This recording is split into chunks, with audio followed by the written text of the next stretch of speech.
Welcome back, it's Captain G. Sorry about that. My phone ran out of memory, so I had to spend the last 20 minutes deleting um, video content and trying to upload the first half of the video so I could clear it and finish the turn. So I'm doing non-combat turns.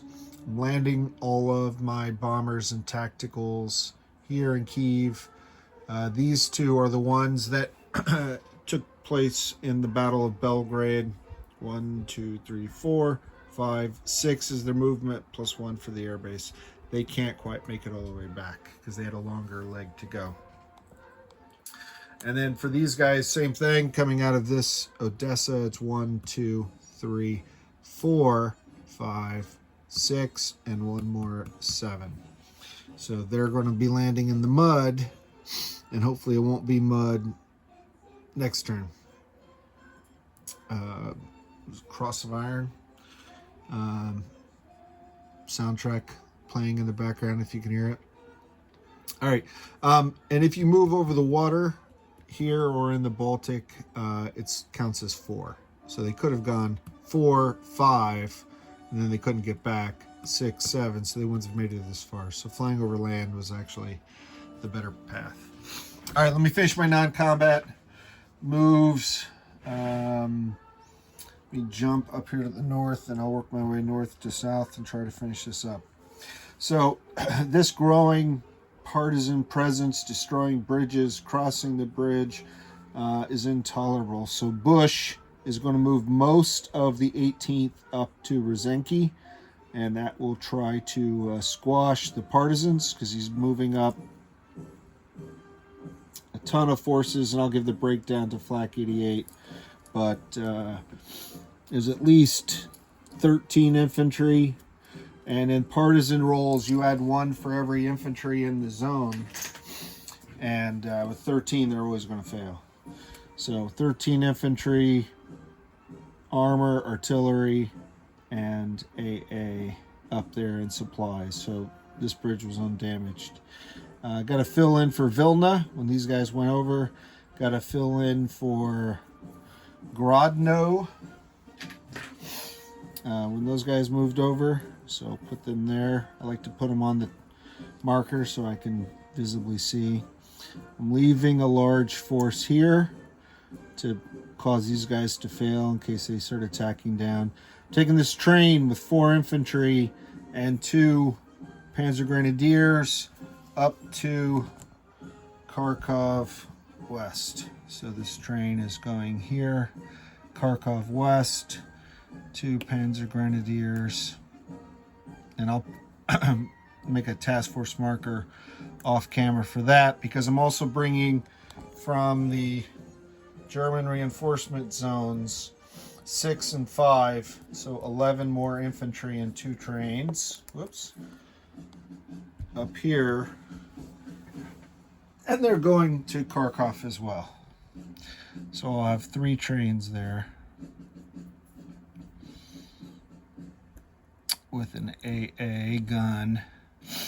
And what did I say? That was 11 infantry. I'm just chipping up now. So that plus the 4, plus the armor, plus the Panzer Grenadiers, and the artillery. I'm fortifying that up pretty well, I think. I hope. Who knows when you're up against a player as capable as Flak 88. He's a wily guy. So move those up. I'm just scanning. I am not pressing my luck here. So I'm going to shift that over. Shift this guy down. And that will have a ripple effect where I can put an extra infantry actually here. That's fine. So he's there, so he's going to get partisans in a rel, but I'm doing that on purpose. I'm moving Rundstedt up. Can you see this? Rundstedt up. So that is his entire mechanized force. So, and I'll go over this for Flak 80, but it's all of this, including the Hungarian mech, since they can only move one because we're still in the mud. And then the airborne is moving back, so that'll give me 2 airborne infantry in that zone. Down in Warsaw, slightly out of range. So I have 2 transports. They're going to carry 2 airborne each, so 4. They're going to go up to the airbase. The other 2 transports are carrying 2 supply each. They're going over to Finland. So I'll do that right now as well. So 1, 2, and they're bringing 4 supplies up there. And then the up in Kharkiv, or in Kyiv, I have 2 transports and 2 airborne. So I'm going to fly 1 transport back and these 2 forward. So that gives me 3 air transports and 6 airborne, which is the perfect ratio for 2 each. I'll figure that all out off camera, okay? And then the airborne in the German reinforcement zone is moving up to Warsaw. So here to there, okay? So clear this out. I'm at place new guys. Up here, since the Soviets have evacuated, these guys are going to move forward. And they're going to leave the supplies here. It costs them double. I can't combine them because then they'll be out of supply. And if I move them up, then it takes even longer for them to come together. So, alas. All right, so I think I've taken care of all this. Let's get down here. Some of the behind the scenes guys. So into Baikal, I'm moving this Italian force. I'm going to ripple up these guys, right? So I can move the German up because the German infantry is worth more at the front. I am leaving all the supplies here because this infantry and 2 supplies and these guys and the supplies will all move up there. 1 truck to carry, I'm sorry, 2 trucks to carry those. Okay, so there, and I'll recap it again for Flak 88.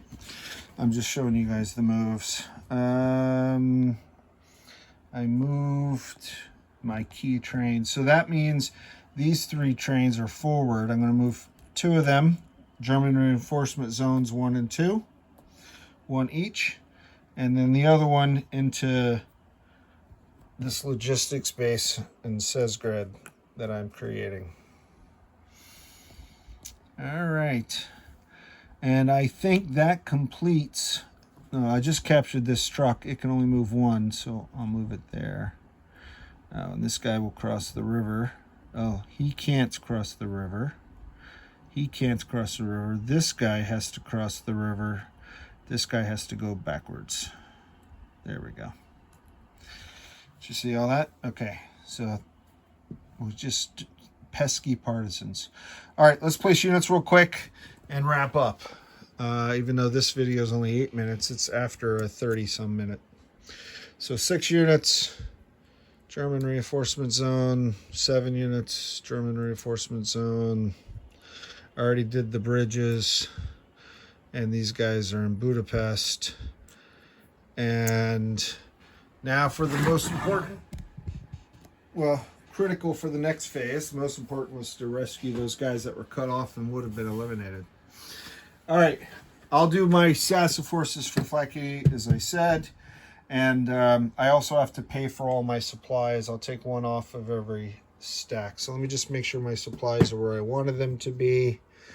They're moved forward. Those guys are up with Bush. Warsaw, I flew those. I'm going to move those down here to the German reinforcement zone. Okay. I combined all those. Those guys are going to, are they going to stay there? They can supply, yes. And these guys are going to consolidate here, and I'll move 5. They'll consolidate. They'll just all consolidate to Lubni. Okay, supplies. There, that guy's only got 1, so he'll disappear when I pull them all off. Are these guys within range? 1, yes. So if I don't have, and as long as I don't have supply, I can move these trucks. I have to move a guy up.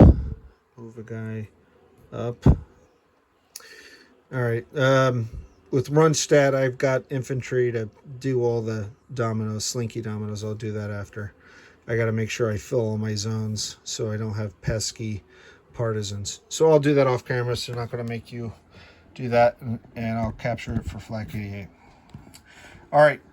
Black dice are the Germans. Red dice are the Soviet communists. Yellow dice is the weather. If this is anything other than a 12, it's sunny weather. That's what we want. Okay.